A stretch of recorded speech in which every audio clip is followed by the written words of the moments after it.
Yo, what is up, everybody? John from Tau Tactics here, bringing you another video. Today, we're going to be talking about the top 10 questions you need answered before you start rolling dice in a game of 40k. It's actually a throwback to one of my earlier videos, but wanted to update with some new questions that need to be answered. Also, want to give a shout out to this channel sponsor, Secondhand Geek. Secondhand Geek is doing a giveaway. They're giving away a brand new Shadowsun box and a brand new Riptide box. All you need to do to sign up, it's completely free. For the giveaway is use my referral link down below to sign up with Secondhand Geek. Now, if you aren't familiar with Secondhand Geek, they are, in my opinion, the best marketplace to use out there for wargamers like you and me. You can also buy stuff like Magic the Gathering, Star Wars, stuff from tons of different hobbies at a fraction of the cost of other online marketplaces. Their fees are actually 50% of that of eBay's, but they still provide that same security in making transactions that you wouldn't get from, say, something like Facebook Marketplace. So, highly recommend checking out Secondhand Geek. They also give a kickback to local gaming stores like the ones you and I go to. So, doing awesome stuff for the community as well. Now, with that, we'll just get right into the video. One thing that I wanted to talk about, and there's one takeaway that I want you to have from today's video, one question that should always be on your mind. When you realize that you don't understand how a unit or an ability works, ask your opponent, hey, can you help me understand how that works? Maybe you've seen this unit or heard about this unit being really good. Can you help me understand what makes this unit so good? You'd be surprised. People are pretty open to telling you why a unit in their army is particularly cracked.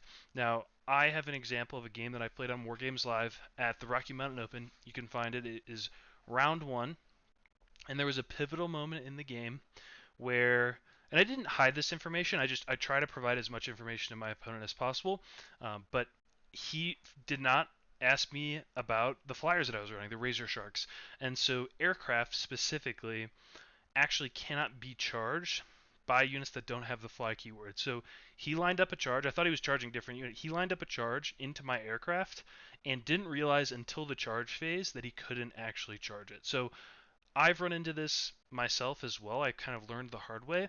But for you new players out there, again, if there's one thing I want you to take away from this video, it is leveraging this as much as possible. Help me understand how this unit works, help me understand how this ability works, and it'll serve you well in getting up to speed as quickly as you can and really just getting better at 40k fast.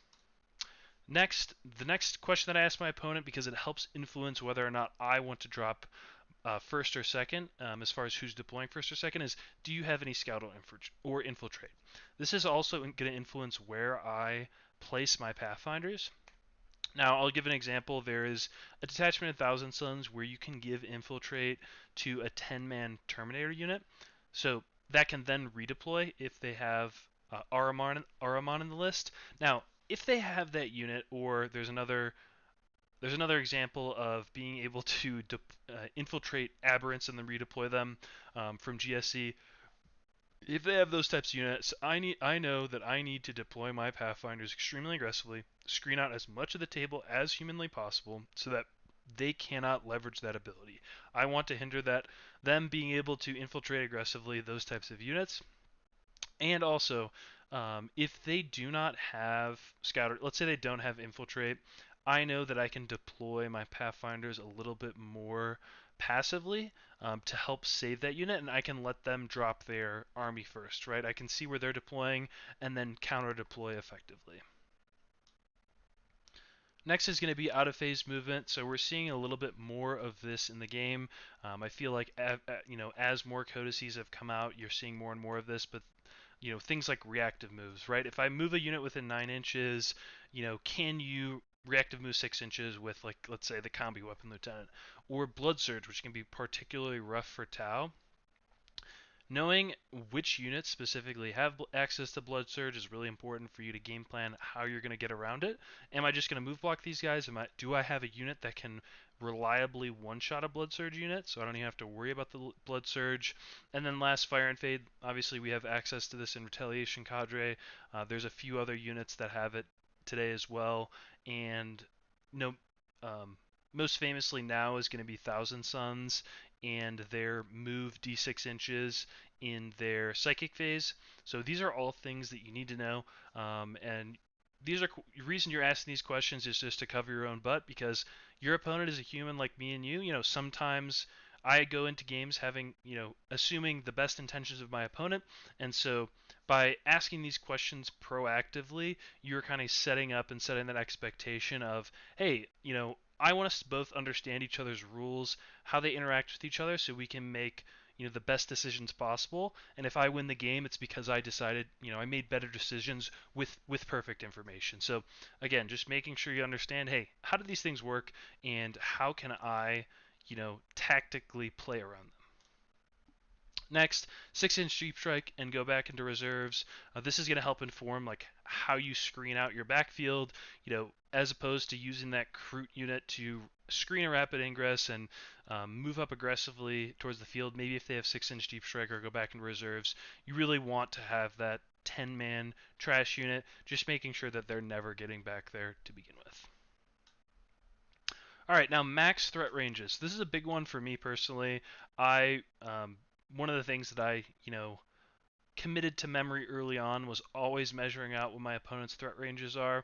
The reason being is my brother plays he plays World Eaters, so they famously before they got their codex, they had a unit that in 8-bound that could scout 6, then get +2 move, then get access to advance and charge, auto advance 6, and then charge. So I believe their turn 1 threat range was something ridiculous like 33 inches. And so without knowing your opponent's threat range, sure, you can eyeball and say, you know what, that unit, for as far as like getting charge is concerned, that unit seems, like they're relatively far enough away that I don't have to worry about it. All of a sudden, your opponent rolls a 6 in the advance, and they only have an 8-inch charge that they can reroll with the CP, and maybe they're a crazy person. Maybe they're going to go for it. So you want to be prepared for that happening, and give them a 10-inch charge. And if they decide to bring their hammer unit out into the open and go for a 10-inch charge, maybe that's something that you're willing to do to get that unit out into the open, and maybe that's a risk you're willing to take. Same thing with advance and shoot. This is going to matter a lot for particular angles within a given map on GW format or any other format, right? That goes for us as well.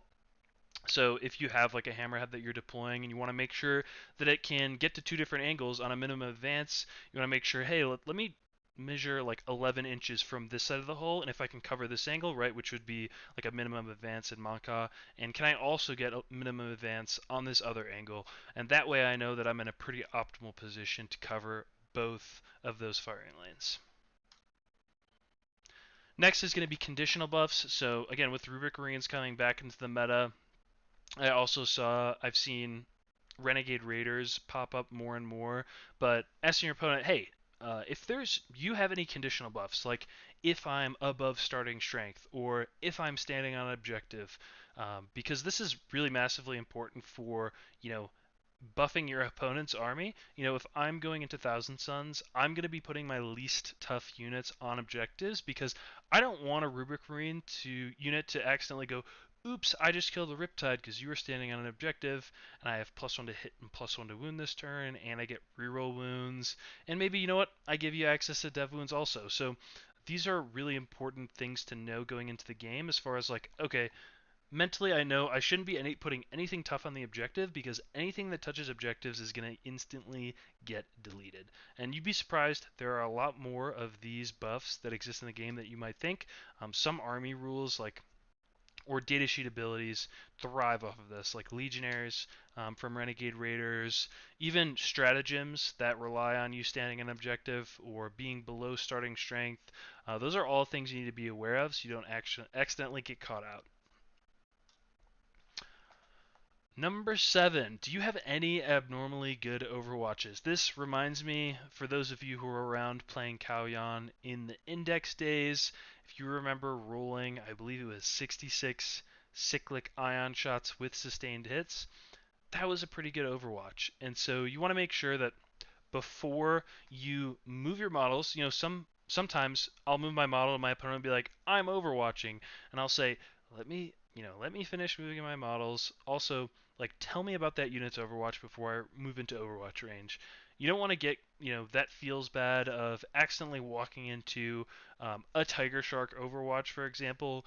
I don't know if you've never experienced it. that thing has way too many guns. So again, you want to stay ahead of and understand when you're giving the opponent to do something like that. Overwatch, knowing what the capability of that unit is. Do they have reroll hits? Are they getting sustained hits? How what is their ability to take you out and stop your game plan? Next is going to be access to -1 damage. So for Tau specifically, or half damage, we have lots of things like Ion Hammerheads and Riptides, where, in particular lists, you're running like 4 or 5 units, Ghost Keels, that all have damage 3. So things like -1 damage will significantly impact the damage you're used to doing to a particular elite unit, for example. So now, what I think of when I see this stuff is like, okay, how can I instead chip these units, right? How can I leverage grenades from breachers or from pathfinders? How can I leverage tank shock or Krutox rampagers? That is going to adjust the types of units that we're going to be sending that way of those damage reduction units, so I have an efficient way to deal with them, rather than just plinking a bunch of 3 damage shots that are now 2 damage into that unit. This is a big one, and it's definitely burned me a few times, is CP manipulation. So Vectoras in particular, so the Swarm Lord, I've seen him become a lot more popular in the new Tyranid detachment. I know there's Vectora in new Space Wolves. So understanding and going into a turn knowing that you want to use 1 or 2 strats, and banking on the fact that you might actually have to have 1 or 2 more CP to actually leverage those strats, or when your opponent gives you the opportunity to take out a Vectora unit, I would go for it immediately, because when your opponent's shoving their whole army down your throat, which is, in my opinion, a pretty scary place to be as a Tau player, and they have a 12-inch Vectora right in the middle of it, that can really mess with your ability to enact your game plan, do the maximum damage you possibly can, and sometimes can just straight up lose you a game of 40k. And then last but not least, one thing that I've run into a bunch that can be particularly punishing is mortal abilities. So free tank shocks, free grenades, doom bolt. We're running a lot of hulls typically as Tau players, so any ability to just bypass the toughness and save of our armor can be particularly punishing, and you need to understand how those units interact, and measure threat ranges out, right? Like if I'm giving one of those Knight Lancers a free tank shock on, my Hammerhead, they're probably going to do 4 mortal wounds, automatically kill it. So those are all things to look out for, as far as mortal abilities are concerned. That's going to do it for today's video. Pretty straightforward. Curious if you guys are thinking of anything in the comments down below, of any questions that you ask your opponent every single time you play a game of 40k. But yeah, that's going to do it for today's video. Thanks everybody for checking it out, and I'll catch you guys in the next one. Peace.